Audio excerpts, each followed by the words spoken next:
നമ്മൾ രാവിലെ എഴുന്നേറ്റിട്ട് ഭക്ഷണം കഴിക്കാൻ വൈകിക്കഴിഞ്ഞാൽ പലരിലുള്ള ബുദ്ധിമുട്ടാണ്. പിന്നീട് വിശപ്പില്ലാണ്ടാവുക, അതുപോലെ തന്നെ നെഞ്ചെരിച്ചില്, പുളിച്ചിത് കെട്ടല്, വയറ് വീർത്ത പോലെ തോന്നുക, നെഞ്ചിനുള്ളിലൂടെ വേദന, അതുപോലെ വയറ്റില് വേദന, ഇങ്ങനെയുള്ള ബുദ്ധിമുട്ടുകളൊക്കെ അസിഡിറ്റി ആണ് ഇതിൻ്റെയൊക്കെ പ്രധാന കാരണങ്ങളായിട്ട് വരുന്നത്.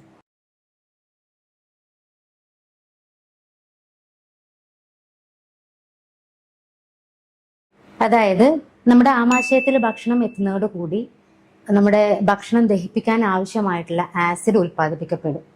സാധാരണഗതിയിൽ ഇത് ഒരു കറക്റ്റ് ബാലൻസ്ഡ് ആയിട്ടുള്ള ഒരു അളവിലാണ് ഉൽപ്പാദിപ്പിക്കപ്പെടുന്നത്. എന്നാൽ നമ്മുടെ ചില ഭക്ഷണശീലങ്ങൾ, ചില അസുഖങ്ങൾ, മദ്യപാനം, പുകവലി തുടങ്ങിയ ശീലങ്ങളൊക്കെ ഉള്ളവരിൽ ഇത് കുറച്ച് കൂടുതലായിട്ട് ഉൽപ്പാദിപ്പിക്കപ്പെടുന്നു.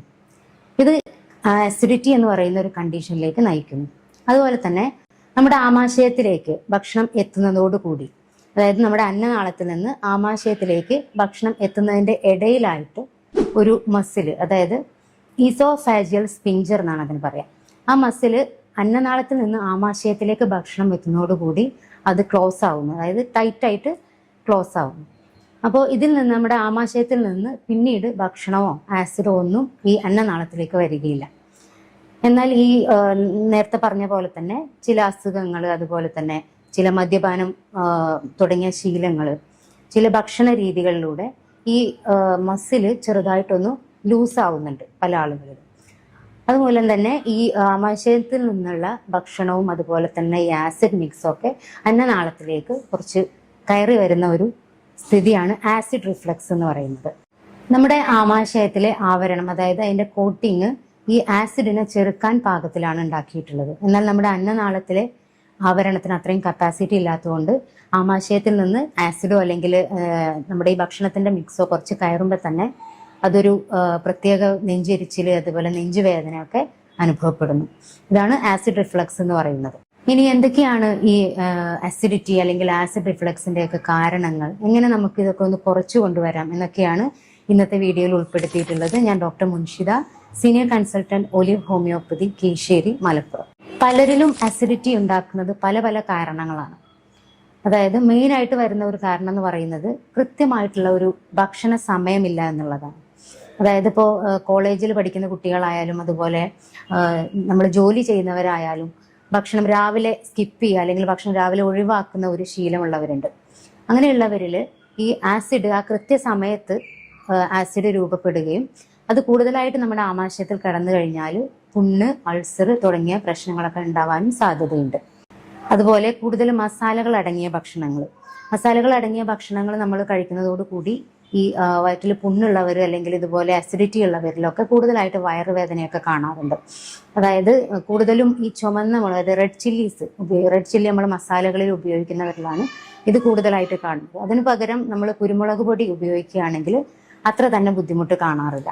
അതുപോലെ പാലുൽപ്പന്നങ്ങൾ, എല്ലാവരിലും പ്രശ്നങ്ങൾ ഉണ്ടാക്കാറില്ല. എന്നാൽ ചില ആളുകളിൽ ഈ പാലിനെ ദഹിപ്പിക്കാൻ ആവശ്യമായിട്ടുള്ള കെസിൻ എന്ന് പറയുന്ന എൻസൈം വളരെ കുറവായിരിക്കും. അപ്പൊ അവരിൽ ഈ പാല് അല്ലെങ്കിൽ ചീസ്, യോഗട്ട്, തൈര് തുടങ്ങിയവയൊക്കെ ഉപയോഗിക്കുന്നതോടുകൂടി ഇവർക്ക് ദഹനക്കേടുകളും അതുപോലെ ഗ്യാസിന്റെ പ്രശ്നങ്ങൾ, അസിഡിറ്റി തുടങ്ങിയ പ്രശ്നങ്ങളൊക്കെ സാധാരണയായിട്ട് കാണാറുണ്ട്. അവരിങ്ങനെയുള്ള ഭക്ഷണ പദാർത്ഥങ്ങൾ ഒഴിവാക്കുന്നതാവും നല്ലത്. അതുപോലെ സ്ട്രെസ് മിക്കവാറും ആളുകളിൽ അസിഡിറ്റിക്ക് കാരണമാവാറുണ്ട്. അങ്ങനെയുള്ളവർ ഈ യോഗ അല്ലെങ്കിൽ മെഡിറ്റേഷൻ അല്ലെങ്കിൽ ഒരു ചെറിയ എക്സസൈസ് ഒക്കെ ചെയ്ത് അങ്ങനെയുള്ള ബുദ്ധിമുട്ടുകളിൽ നിന്നൊക്കെ മാറി നിൽക്കുക.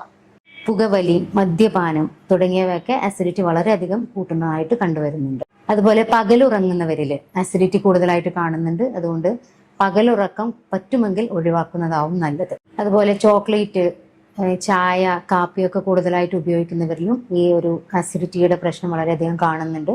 അപ്പം അങ്ങനെയുള്ളവരിൽ ഈ നമ്മൾ സാധാ ചായ ഒക്കെ കുടിക്കുന്നതിന് പകരം ഇഞ്ചി അല്ലെങ്കിൽ ഏലക്കായൊക്കെ ഇട്ടിട്ടുള്ള ചായ, കട്ടൻ ചായ ആണെങ്കിലും അത് കഴിക്കുമ്പോൾ കുറച്ചും കൂടിയൊക്കെ ഒരു ആശ്വാസം കിട്ടുന്നതായിരിക്കും. അതുപോലെ ചിലരിൽ ഈ കിഴങ്ങ് വർഗ്ഗങ്ങൾ, പയറ് വർഗ്ഗങ്ങളൊക്കെ പ്രശ്നങ്ങൾ ഉണ്ടാക്കുന്നത് കാണാറുണ്ട്. അപ്പം അങ്ങനെയുള്ളവർ ഈ പകൽ സമയം അല്ലെങ്കിൽ നമ്മൾ വേവിച്ച ഉടനെ തന്നെ ഈ ഭക്ഷണങ്ങൾ കഴിക്കാൻ ശ്രദ്ധിക്കുക. അതൊന്ന് തണുത്ത ശേഷം അല്ലെങ്കിൽ വൈകുന്നേരങ്ങളിൽ, രാത്രികളിലൊക്കെ ഇങ്ങനെയുള്ള ഭക്ഷണങ്ങൾ ഒഴിവാക്കുന്നതാണ് വളരെയധികം നല്ലത്. അതുപോലെ സിട്രസ് ഫ്രൂട്ട്സ്, അതായത് കൂടുതൽ പുളി അടങ്ങിയ പഴങ്ങൾ, മുസമ്പി പോലത്തെ പഴങ്ങളൊക്കെ കഴിവതും ഒഴിവാക്കുക. അല്ലെങ്കിൽ രാത്രി കാലങ്ങളിൽ വൈകുന്നേരങ്ങളിലൊക്കെ ഇങ്ങനെയുള്ള പഴങ്ങൾ ഒഴിവാക്കുന്നതാണ് നല്ലത്.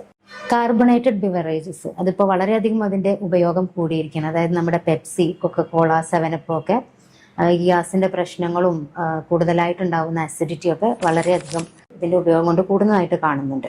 അതുപോലെ നമ്മുടെ ചില ശീലങ്ങൾ, അതായത് ഒരു സമയത്ത് കൂടുതലായിട്ട് ഭക്ഷണം കഴിക്കുക. ഞാൻ നേരത്തെ പറഞ്ഞു, രാവിലെ ഭക്ഷണം കഴിക്കാതെ പിന്നെ നമുക്ക് പറ്റുന്ന സമയത്ത് ഒരുപാട് ഭക്ഷണം കഴിക്കുന്ന ശീലമുള്ളവരുണ്ട്.